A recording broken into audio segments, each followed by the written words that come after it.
Hello friends, आज की चर्चा की शुरुआत करते हैं बैंक निफ्टी के साथ। और बैंक निफ्टी के साथ क्यों करते हैं ये बताता हूँ आपको। आज का जो पूरा गेम था वो वास्तव में फाइनेंशियल निफ्टी की एक्सपायरी से रिलेटेड था। आज जो भी तेजी आपने देखने के लिए देखी वो केवल और केवल मुझे लगता है कि इसलिए थी कि जो फाइनेंशियल निफ्टी के अंदर जो बड़े प्लेयर्स की पोजीशंस थी वो तेजी की थी और बड़े प्लेयर्स ने फाइनेंशियल निफ्टी के अंदर आज अच्छी तेजी काट ली। हालांकि ऊपरी लेवल से तकरीबन फाइनेंशियल निफ्टी के अंदर भी 0.25% के आसपास की गिरावट जो है देखने के लिए मिली। बैंक निफ्टी भी तकरीबन 0.5% के आसपास जो है ऊपरी लेवल से कमज़ोर हुआ। लेकिन दारोमदार था आज फाइनेंशियल निफ्टी की एक्सपायरी पर। और फाइनेंशियल निफ्टी जो है जब पिछले मंगलवार को सौदे बने होंगे तो निफ्टी बहुत ही अच्छी तेज़ी में था। और आपको पता है उसके बाद बैंक निफ्टी ने अपना लाइफ टाइम हाई भी लगाया, 52 वीक हाई भी लगाया और उसके बाद करेक्ट हुए। तो अल्टीमेटली पोजीशंस तो तभी बन चुकी थी फाइनेंशियल निफ्टी के अंदर और फिर 2 दिन और बीत चुके थे, तो वहाँ पर ले जाकर पोजीशन काटनी थी आज, इसलिए आपको ऐसा जो है देखने के लिए मिला। आज बहुत ही अच्छी बाइंग थी। आज FIIs के भी सौदे देखिएगा तेजी की तरफ थे, DIIs के भी सौदे तेजी की तरफ थे। लेकिन HNI इन्वेस्टर्स ने लास्ट के 1 से 1.5 घंटे के अंदर अच्छी खासी जो है सेलिंग की और जिसकी बदौलत ऊपरी लेवल से स्लिप हो गया बाजार। और यहाँ तक अगर हम बात करें कि भाई बाजार में अभी किस तरीके का रुख है, तो देखिएगा बाजार के अंदर जो बड़े प्लेयर्स हैं ना वो अपनी पोजीशंस हेज रखते हैं। हेज का मतलब है कि अगर वो ज़्यादा गिरावट हो गई या तेज़ी हो गई तो उनको जो नुकसान है या जो प्रॉफिट है वो बेशक से एक सीमित रहे, नुकसान बड़ा लिमिटेड होता है और प्रॉफिट जो है वो एक्सपेंड करते हैं। तो ये रीज़न जो है रहते हैं। अभी हाल फिलहाल में देखिएगा अगर आप किसी भी इंडिकेटर को देखेंगे तो कोई आपको ये नहीं कहेगा कि कमजोरी है, लेकिन हमें ऐसा लगता है कि आज जिस तरीके से बाजार में ऊपरी लेवल पर सेलिंग आई और DIIs और FIIs की बाइंग थी उसके बावजूद भी बाजार ऊपरी लेवल से स्लिप हुए। हालांकि उनकी बाइंग के दम पर आप ये समझ सकते हैं कि 1.38% की तेज़ी देखने के लिए आपको निफ्टी बैंक में मिली और इसके साथ साथ जो है निफ्टी 50 में भी मिली। आज की डेट में सबसे खास बात ये हो रही है कि हम डाउ जोन्स को नहीं देखते। डाउ जोन्स तेज़ी करता है तो हम तेज़ी कर लेते हैं। डाउ जोन्स कल तकरीबन 200 पॉइंट की तेज़ी के साथ बंद हुआ था, हमने भयंकर वाली तेज़ी कर दी। आज डाउ जोन्स अभी कमजोरी के साथ काम कर रहा है। हम कहते हैं भैया बाढ़ बजाए तेरे से हमें कोई फ़र्क नहीं पड़ता। तो आज की डेट में डाउ जोन्स इंडस्ट्रियल एवरेज से कोई फ़र्क नहीं पड़ता है। लेकिन मुझे पर्सनली ऐसा लगता है कि अब शायद आपको जब लास्ट वीक में आप जाओगे, अगले हफ्ते में जब आप जाओगे पोजीशंस में, तो आपको फ़र्क पड़ता हुआ नज़र आएगा। मुझे ऐसा लगता है कि जो लास्ट वीक है उसके अंदर एक अच्छी खासी करेक्शन जो है हमें ऊपरी लेवल्स पे देखने के लिए मिल सकती है। और मैंने अपने जो संडे एनालिसिस में भी कहा था कि या तो बुधवार की दोपहर से या मंगलवार की दोपहर से आपको एक ऊपरी लेवल्स पर एक सेलिंग प्रेशर देखने के लिए मिल सकता है। अब बाजार देखिएगा एक हाई रिस्क के अंदर है और हाई रिस्क के अंदर इसलिए नहीं है कि हम जो है बहुत अच्छा कर रहे हैं और फिर हमें रिस्क क्यों है। देखिएगा रिस्क का मैं रीज़न बताता हूँ आपको बड़े सॉलिड। देखिएगा रिस्क इसलिए है कि हमारे 2 क्वार्टर के रिजल्ट अच्छे नहीं आए हैं, हमारे बाजार में सट्टा चल रहा है। Dow Jones industrial average 52 week low के पास है, S&P 500 52 वीक लो के पास है। एशियन मार्केट्स में मोस्टली जो इंडेक्स हैं वो 52 वीक लो के काफ़ी नज़दीक है। यूरोप पूरा का पूरा 52 वीक लो से तकरीबन 1 या 2% के ऊपर ही है। तो आप ये समझ सकते हैं कि भाई पूरे इंटरनेशनल बाजार अपने 52 वीक लो के आसपास काम कर रहे हैं, हम अपने 52 वीक हाई के आसपास काम कर रहे हैं। रीज़न ये है कि हमारी जो स्टॉक मार्केट है उसमें बहुत ज़बरदस्त स्पेकुलेटिव पोजीशंस हैं इस समय पे। बहुत सारी चीज़ें यूफोरिक हैं, मुझे पर्सनली ऐसा लगता है। और जो वैल्यूशंस जिन पर शेयर्स ट्रेड कर रहे हैं बहुत सारे शेयर्स जस्टिफाई नहीं होंगे। तो मैं तो अपने एक्सपीरियंस से एक ही बात मानता हूँ कि भाई जहाँ पर आपको 2 या 4% बनने का चांस हो और वहाँ पे 20% का आपको रिस्क हो, तो ऐसे समय पर बाज़ार को देखना ज़्यादा फ़ायदेमंद रहता है। और बाज़ार में गिरावट हो और गिरावट के संकेत है तो मंदी प्ले कर लो और तेज़ी प्ले करने का अभी मुझे पर्सनली ऐसा लगता है, क्योंकि अगर तेज़ी आप प्ले करने जाओगे और उसमें ट्रैप हो गए तो नुकसान होगा। हालांकि एक ऑप्शन है कि भैया आप खाली कॉल ऑप्शन खरीदो और उसमें स्टॉप लॉस लगा लो और शाम को सौदे काट आओ। और लेकिन उसमें देखिएगा फिर पैसे बनने के चांसेस बहुत कम होते हैं। और यहाँ पर जो डाउ जोन्स इंडस्ट्रियल एवरेज आज 327 पॉइंट गिर गया, लेकिन इसके गिरने को ना भाई साहब इंडिया का बाजार कुछ मानता नहीं आज की डेट में। लेकिन मुझे ऐसा लगता है कि देर सवेर मानना पड़ेगा, देर सवेर मानना पड़ेगा। और मानने इसलिए पड़ेगा क्योंकि हमने 2007 में भी ऐसा ही देखा था। 2007-8 में जब 2008 के अंदर हमारे बाजार गिरे तो एक ही चीज़ थी भाई साहब, हम डाउ जोन्स को नहीं मान रहे थे और तकरीबन 15-16 दिन हमने पूरे वर्ल्ड मार्केट की अनदेखी की और हमने रोज़ हाई पे हाई लगाए। और जब हम गिरे ना तो हम सबसे ज़्यादा गिरे। तो वो रिस्क जो है वो अभी भी हमारे दिमाग के अंदर है। तो हम जनरली इस तरीके की जो तेज़ी है उसके अंदर थोड़ा सा अलर्ट रहने की कोशिश करते हैं। लेकिन इसका मतलब ये नहीं कि भाई मैं बिल्कुल बेरिश जो है बट मैं इस तरीके की तेज़ी में अलर्ट रहना जो है ज़्यादा समझदारी वाला काम समझता हूँ, जो मुझे लगता है औचित्यपूर्ण जो है। और हालांकि जो ट्रेडर्स हैं वो देखिएगा तेज़ी में पैसे बना रहे हैं, जो कल भी तेज़ी की पोजीशंस लेके गए होंगे आज अच्छे पैसे बने। और बाज़ार उसी समय पर अक्सर गिरता है जब सब लोग तेज़ी में होते हैं। और मुझे लगता है कि बहुत सारे लोगों ने पुट राइट कर रखी होगी और नियर की जो पुट हैं वो या तो इस हफ्ते या अगले हफ्ते जो है ट्रैप होंगी। और मुझे पर्सनली ऐसा लग रहा है कि भाई बाज़ार के अंदर एक अच्छा खासा जो है डाउनसाइड आ सकता है। और उसके रीजंस ये है कि बड़े प्लेयर्स ने तो अपनी पोजीशंस हैज कर रखी है। बड़े प्लेयर्स की तो पोजीशंस हैज है, उनको तो कोई ज़्यादा फर्क पड़ेगा नहीं। तो वो जब भी गिराएंगे तो बड़ी तेज़ी से गिराएंगे और उनको ऑप्शन खरीदने में देर लगती नहीं है। तो निफ्टी देखिएगा आज जहाँ खुला भाई उसको पूरे दिन भर उसी के ऊपर काम करता रहा। ओपन कहाँ पे हुआ 17,770 पे, और उसके बाद कहाँ काम करता रहा, उसके ऊपर ही काम करता रहा। लास्ट में बंद कहाँ हुआ 17,816 पे। और ये भी आज सारे शेयर्स चल रहे थे इसमें और बेसिकली फाइनेंशियल्स के दम पे ही चल रहा था। गैप अप हुआ और पूरे दिन होल्ड किया, लेकिन ऊपरी लेवल से आप देखेंगे तो काफ़ी अच्छी जो है गिरावट आपको देखने के लिए मिल गया। तो ये संकेत आपको बताते हैं कि भाई जब आप ऊपरी लेवल पर लास्ट के 1 घंटे में नहीं टिके तो कुछ भी जो है बड़ा मूव हो सकता है।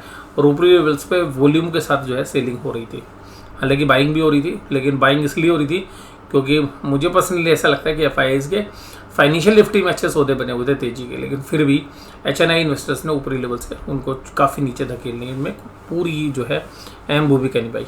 आप देखेंगे कि भाई साहब ये जितने भी आप शेयर्स देखेंगे जो तेजी में था, इसमें से चारों शेयर्स ऊपर के फाइनेंशियल निफ्टी के कंपोनेंट हैं।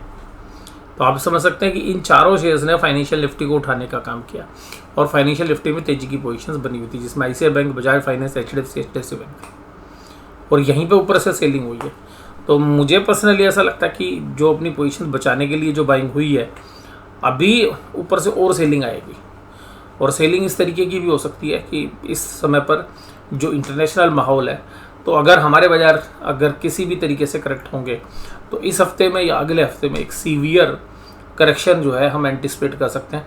और लास्ट वीक में मुझे ज़्यादा चांसेस लग रहे हैं, क्योंकि लास्ट वीक के अंदर जो पोजीशंस है पूरे महीने की पोजीशंस होती हैं FNO की, तो जो भी तेजी और मंदी की जो पोजीशंस हैं वो सेटल होकर आती है। और बहुत सारे प्लेयर्स ने अपने स्टार्डल सेल किए होते हैं। तो उस समय पर बैंक निफ्टी 38,000 39,000 के बीच में था जब ये स्टार्डल लिखे गए थे। तो जो जरूर से ज़रूर जो है एक बार कोशिश 40,000 के आसपास की होगी, और मुझे लगता है कि 40,000 भी ब्रीच हो सकता है इसी महीने के दौरान। और मुझे लगता है कि पूरे मंथ की जो क्लोजिंग है वो शायद आपको 40,000 के नीचे देखने के लिए मिलेगी बैंक निफ्टी में। बेशक से अभी 40,000 से काफ़ी दूर है बैंक निफ्टी, लेकिन फिर भी मुझे लगता है कि महीने के दौरान आप इसमें एक अच्छी खासी ऊपरी लेवल से सेलिंग जो है देखेंगे। और दूसरा इसमें एक व्यू हमारा बन रहा है कि अगर ये ध्यान रखिएगा, ये प्रोविज़ो है, अगर बैंक निफ्टी 52 वीक हाई के आसपास या उसके ऊपर क्लोज दे देता है तो ये देखिएगा जितने लोग अभी मंदी कर रहे हैं ये बहुत बुरे फंस जाएंगे और उस समय पर 500,000 पॉइंट की तेज़ी और हो सकती है। बट उसके चांसेस मुझे थोड़े से कम लग रहे हैं। हमेशा ऐसा ही होता है कि जब बाज़ार ऊपरी लेवल पर होता है और जब सटोरी उसको और ज़्यादा खींचने की कोशिश करते हैं तो एक रियल इन्वेस्टर निकल कर आता है और वो अपना माल जो है ऐसे उन्ने पुन्ने दाम पे ऑफलोड कर देता है, और जिसकी वजह से सटोरी जो है ट्रैप हो जाते हैं। तो देखते हैं इस बार ऐसा होता है या नहीं होता है। मैं आपको के साथ जो बात कर रहा हूँ पुराने एक्सपीरियंस की बात कर रहा हूँ। एडवांसेस 1281 थे, डिक्लाइन 685 थे, यानी कि बहुत भयंकर वाली तेजी थी।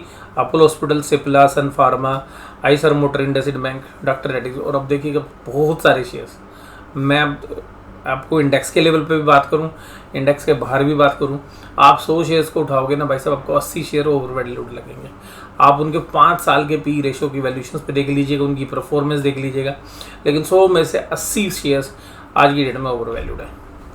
Shri cement, Grasim, Nestle, power grid, Infosys, ये सब थोड़ी सी मामूली के साथ काम कर रहे थे। बैंक निफ्टी दमदार तरीके से तकरीबन 550 पॉइंट के ऊपर काम कर रहा था। निफ्टी बैंक ने क्लोजिंग अच्छी दी है, लेकिन ऊपरी लेवल से ये भी स्लिप हुआ है। अब ये बुल्स कोशिश करेंगे 52 वीक हाई जो भी लगाया था पिछले हफ्ते उसके ऊपर ले जाके बाजार को रोकने की कोशिश करें, जिससे कि शॉर्ट कवरिंग आ जाए। बट मुझे लगता है कि अभी जो स्मार्ट इन्वेस्टर्स है, जो बहुत अच्छे प्रॉफिट्स पे हैं, जिन्होंने यहाँ पोजीशन बनाई होगी, जिन्होंने यहाँ पोजीशन बनाई होगी, जिन्होंने यहाँ पोजीशंस बनाई होगी, सब बहुत अच्छे मोटे प्रॉफिट पे हैं, तो वो शायद बाजार को धकेल सकते हैं अपनी प्रॉफिट बुकिंग की वजह से। और आज सारे ही बैंक तेजी में थे, और ICICI बैंक और HDFC बैंक ने तो सेंचुरी लगाई। एक्सिस बैंक ऊपरी लेवल से 815 भैया तोड़ने के लिए तैयार नहीं था, तोड़ दिया लास्ट में। इंडसइंड बैंक 1270 पर काम कर रहा था, टूट गया। कोटक महिंद्रा बैंक 1950 के ऊपर काम कर रहा था, थोड़ा सा टूट गया। HDFC बैंक नहीं टूटा। ICICI बैंक देखिएगा 925, 923, 924 यहाँ पे काम कर रहा था, और सबसे ज़्यादा काम कर रहा था 921-22 पे, और वहाँ से देखिएगा ICICI बैंक को भी ऊपर से धकेल दिया गया। तो ये संकेत है कि भाई ऊपरी लेवल पर सेलिंग प्रेशर अभी है, और सभी बैंक के शेयर तेज थे। और मैंने आपको बताया फाइनेंशियल निफ्टी कैसे आज FIs का डेटा भी बहुत मजबूत है।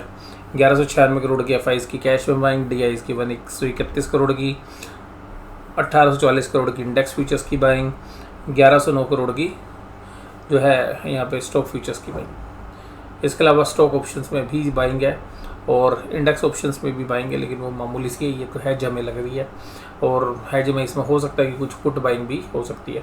तो पोजीशंस पहले से इन्होंने हैज कर रखी है। अगर पूरे महीने की बात करें तो FIs अभी भी देखिएगा स्टॉक फ्यूचर्स में तकरीबन 20,000 शॉर्ट बैठे हुए हैं। पुट कॉल रेशियोज न्यूट्रल है, 1 के ऊपर आ चुकी है। और ऑप्शन चेन की अगर हम डेटा की बात करें तो 41,500 पे आज कॉल अनवाइंडिंग हो गई, यानी कि कॉल राइटर जो है सारे के सारे डरते हुए नज़र आ रहे हैं, लेकिन पुट राइटर एग्रेसिव है। तो अगर इसको देखो तो भाई पुट राइटर्स तो एग्रेसिव हैं, ये तो ऐसा लगता है कि भाई बाजार को ऊपर ही लेके जाएंगे। ठीक है जी, पुट राइटर्स का अगर ऑप्शन चेन के डेटा को अगर आप देखें तो, और केवल 41,500 पे 77,000 कॉन्ट्रैक्ट हैं, जो भी एक हर्डल है, जबकि 40,000 कॉन्ट्रैक्ट आज यहीं पे लिखे गए हैं। बट मुझे ये भी लग रहा है कि अब कह रही पुट राइटर को ट्रैप ना कर दे, क्योंकि बाजार जैसे ही नीचे की तरफ जाएगा ये सारे पुट राइटर ट्रैप होते हुए नजर आएंगे। और अगर हम डाउ जोन्स के इंडस्ट्रियल एवरेज की बात करें तो 30,692 के ऊपर चल रहा है, 1% की कमजोरी के साथ काम कर रहा है। डॉलर इंडेक्स 110 पे, ये भी नेगेटिव है। इसके साथ अलावा जो 5 ईयर यील्ड हैं, 10 ईयर यील्ड्स हैं, 30 साल की यील्ड है, तो आप देखेंगे इन यील्ड में क्या चेंजेस हुआ है।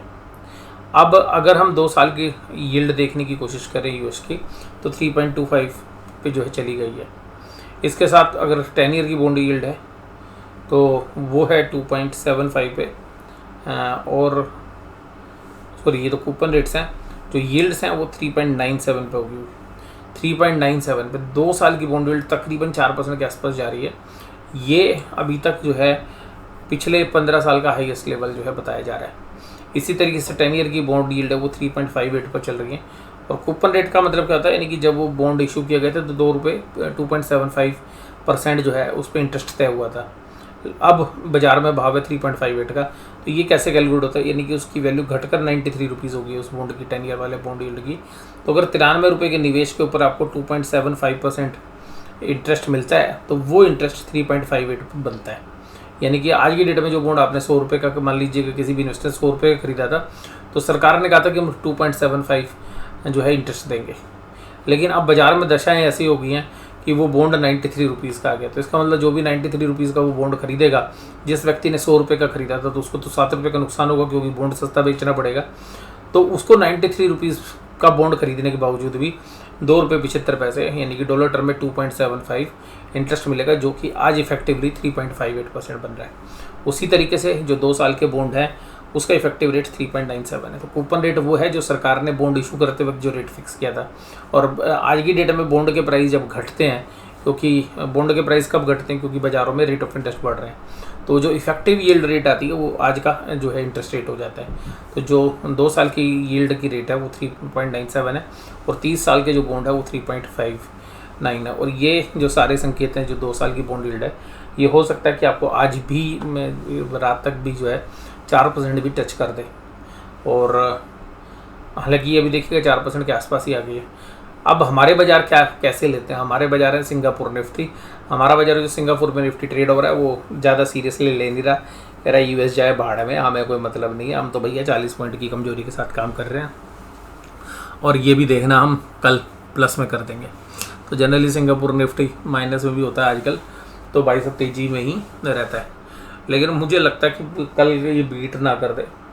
बीट का मतलब ये है कि भाई हो तो सकता है कि एसजीएक्स निफ्टी की तर्ज पर हमारे निफ्टी तेज रहे हैं, लेकिन ये ध्यान रखिएगा इस समय पर बड़े प्लेयर्स हैज लेके बैठे हुए हैं, वो किसी भी समय पर बाजार को ढीला करके गिरा सकते हैं। चांसेस लग रहे हैं मुझे एक्सपायरी के बाद हो, यानी कि थर्सडे की एक्सपायरी वो सही सलामत निपटा दें और जो नेक्स्ट वीक की एक्सपायरी जो मंथली एक्सपायरी है वहाँ पर एक ज़बरदस्त वोलेटाइल सेशन जो है देखने के लिए मिले। चांसेस ऐसे भी हैं कि ये जो वोलेटाइल सेशन है वो कल से भी शुरू हो सकता है और जैसा हमने अंदेशा दिखाया था कि बुधवार की दोपहर से या मंगलवार की दोपहर से जो है एक ऊपरी लेवल पर जो है सेलिंग प्रेशर या एक सीवियर सेलिंग प्रेशर आ सकता है। तो उसकी हो सकता है कि आप माने अगर आज के डेटा को भी 200 पॉइंट की गिरावट थी, ज़्यादा नहीं थी, तो ये हो सकता है कि कल से भी शुरुआत हो जाए। और ये जो भी मंदी रहती है इस तरीके की, जब बाजार हायर लेवल पे होते हैं तो 4-5-6 दिन की रहती है, तो ज़्यादा हम ये भी नहीं कह रहे, बट 4-5-6 दिन में ही बाजार को बहुत अच्छे से ऊपर से धकेल दिया जाता है। तो यहाँ पर मुझे पर्सनली ऐसा लगता है कि देखिएगा तेज़ी खेलनी है स्टॉप लॉस के साथ खेलो। अब मुझे लगता है कि तेज़ी खेलनी है रात को भाई पोजीशन अपनी क्लोज करके आओ। मंदी खेलनी है तो भैया तेज़ी वाला रिस्क है, स्टॉप लॉस लगा कर रखो। लेकिन अगर मंदी बन गई और ऊपर से बाजार करेक्ट हुए तो मंदी वाले पैसे बहुत बढ़िया बनाएंगे। लेकिन मंदी वाले पैसे बनाएंगे तो तब ना जब बाजार नीचे गिरेगा, लेकिन बाजार गिरेगा तब जब सब लोग तेज हो जाएंगे। तो अभी बाजार में ऐसा माहौल है कि शायद ज़्यादातर लोग तेज हैं और तेज़ी प्ले कर रहे हैं, और हमारे जैसे जो प्लेयर्स हैं वो जनरली वेट कर रहे हैं कि बाजार किस तरफ जाएगा। अगर बाजार मान लीजिए करेक्ट होकर नीचे की तरफ आएगा तो वैल्यूशन वाइज जो रीजनेबल वैल्यूशन पे शेयर्स ट्रेड कर रहे होंगे वो खरीदने के मौके होंगे। और बाजार अगर ऊपर की तरफ जाएगा तो जहाँ पर आपको कंफर्ट नहीं है वैल्यूशंस का, वहाँ पर प्रॉफिट बुक कर सकते हैं। और ट्रेडिंग के मामले में ऐसा है कि जब हमें भैया क्लियर डायरेक्शन मिलेगी श्योर शॉट की भैया हाँ बाजार या तो तेज़ी से ऊपर जा रहे हैं या नीचे जा रहे हैं, तभी हमें लगता है कि ट्रेड में पोजीशन बनानी चाहिए। बाजार ऊपर शॉर्ट कवरिंग में जाएगा अगर बाजार 52 वीक हाई के ऊपर काम करेगा अगर बैंक निफ्टी तो। और बाजार में भी जो सीवियरिटी है, जो आप ये समझ सकते हैं वोलेटिलिटी है, वो बहुत ही भयंकर तरीके से बढ़ने के जो है चांसेस हमें लग रहे हैं। क्योंकि देखिएगा बाजार ओवरबॉट सिचुएशन में है, bank Nifty specially overbought situation में है। तो अगर वहाँ पे सेलिंग शुरू होगी ना तो एक सीवियर तरीके का पेन हम एक्सपेक्ट कर सकते हैं। हो सकता है कि वो नेक्स्ट वीक में हो या नेक्स्ट मंथ में हो, बट मुझे काफ़ी अच्छे चांसेस लगते हैं वो किसी भी टाइम पर हो सकता है। फंडामेंटली हम वीक हैं, टेक्निकली हमारी चार्ट बहुत स्ट्रॉन्ग है, लेकिन मैं इस समय पर फंडामेंटल्स के साथ जाना चाहूँगा बजाय के टेक्निकल्स के जाने के। हालांकि शॉर्ट टर्म के अंदर जो ट्रेड्स होते हैं वो जनरली टेक्निकली ही जो है फॉलो करने चाहिए, बट वो टेक्निकल्स जब फेल होते हैं तो देखिएगा स्टॉप लॉस ट्रिगर होते हैं। तो यहाँ पर हमें ऐसा लगता है कि भाई बाज़ार में ना इस समय बहुत अलर्ट रहने की ज़रूरत है, और बाज़ार में जहाँ जहाँ बढ़िया पैसा बन रहा है वहाँ पर एक बार प्रॉफिट बुक करके बाज़ार को साइड से किनारे से देखने का जो है हमें लगता है कि ज़्यादा उचित समय जो है रहने वाला है। और बाज़ार में जब क्लियर डायरेक्शन आ जाए, क्योंकि देखिएगा तेज़ी की डायरेक्शन कब कन्वर्ट हो जाएगी मंदी में पता भी नहीं चलेगा। तो इस समय मुझे पर्सनली ऐसा लगता है कि तेज़ी तो जो है हमारी फेवरेबल नहीं है इस टाइम पे, बट हम वेट एंड वॉच की स्थिति रखेंगे और ट्रेड भी लेना होगा तो। और वैसे मुझे पर्सनली ऐसा लगता है कि शेयर खरीदने का भी सही समय नहीं है। तो जिनको इन्वेस्टर्स हैं जो पोर्टफोलियो में लंबे समय के लिए निवेश लेना है वो इंतज़ार करिएगा। इंतज़ार का फल बड़ा मीठा होता है, और जब आपको प्राइस मिलेंगे तो बहुत अच्छे प्राइस देखने के लिए मिलेंगे। तो आज की चर्चा यहीं तक। आपको ये वीडियो कैसी लगी जरूर से जरूर मुझे कमेंट बॉक्स में बताइए। वीडियो देखने के लिए धन्यवाद। Thank you very much.